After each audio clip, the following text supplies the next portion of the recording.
update ng bayan, maasahan anumang panahon.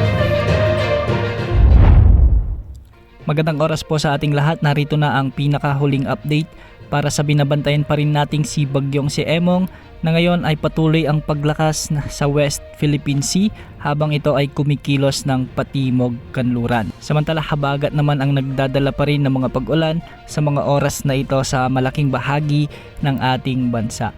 Patuloy nga na lumalakas si Bagyong Emong at inaasang magkakaroon na ito ng epekto sa western section ng Northern Luzon sa mga susunod na oras at magdadala na ng mga malalakas na pag-ulan at malalakas na pagbugso ng hangin. Kahapon ng umaga mula sa simpleng low pressure area ay nakikita natin sa ating satellite animation na bumubuo na ang mata ng bagyong ito. At indikasyon ito na mas mabilis ang paglakas nito sa karagatan ng Ilocos. Ayon sa CIMSS Research Institute ng NOAA, tumataas ang tsansa na magkaroon ito ng rapid intensification o mabilis na paglakas bago ito tumama sa bahagi ng Pangasinan o di kaya naman ay sa La Union.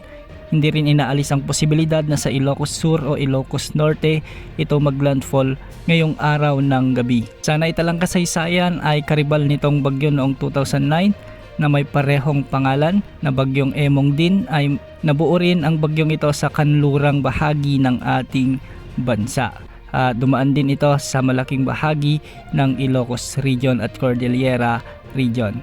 Dahil sa mabilis na lumalakas ang Bagyong Emong, hindi inaalis ang posibilidad na umabot ito sa typhoon category o ito ay katumbas na ng signal number 3 o signal number 4. Sa mga nagtatanong kung aabot ba ito sa super typhoon category, ating oobserbahan ang mabilis na paglakas nito at hindi rin natin inaalis ang posibilidad na maging super typhoon ito kung sakaling maging consistent ang paglakas nito sa karagatan ng West Philippine Sea. Ngayong araw nga dahil sa pinagsamang epekto ng bagyong si Emong at ng habagat, asahan ang mahigit 200 mm na pag-ulan. Ito yung matitinding pagbuhos ng ulan sa may La Union, Pangasinan at Zambales. Pinaalalahanan natin ang ating mga kababayan dito na maging alerto sa banta ng mga pagbaha at pagguho ng lupa. Samantala, posible naman ang mula 100 hanggang 200 mm na pag-ulan sa bahagi ng Ilocos Norte, Ilocos Sur, Abra, Benguet, Tarlac, kasama na ang Pampanga, ilang bahagi ng Bataan, kasama na ang Cavite, Batangas at Occidental Mindoro. Samantala, 50 to 100 mm na pag-ulan naman ang inaasahan sa may Apayao,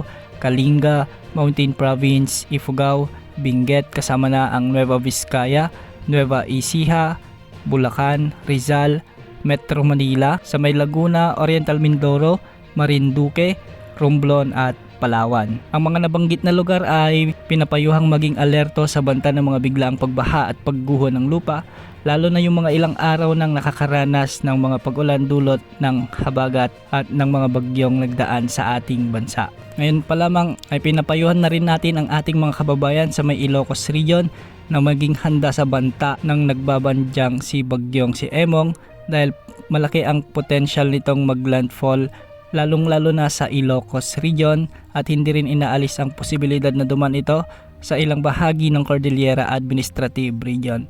Pinapayuhan rin natin ang ating mga kababayan sa Central Luzon kasama na ang Metro Manila hanggang sa may part ng Mimaropa na maging alerto rin sa banta ng habagat na hihilain o hahatakin ni Bagyong si Emong. Yan munang lagi ng panahon sa mga oras na ito. Antabayan na ng mga susunod na update sa mga susunod na oras. Yan muna lagi ng panahon. Ito pang weather update ng bayan, maasahan anumang panahon.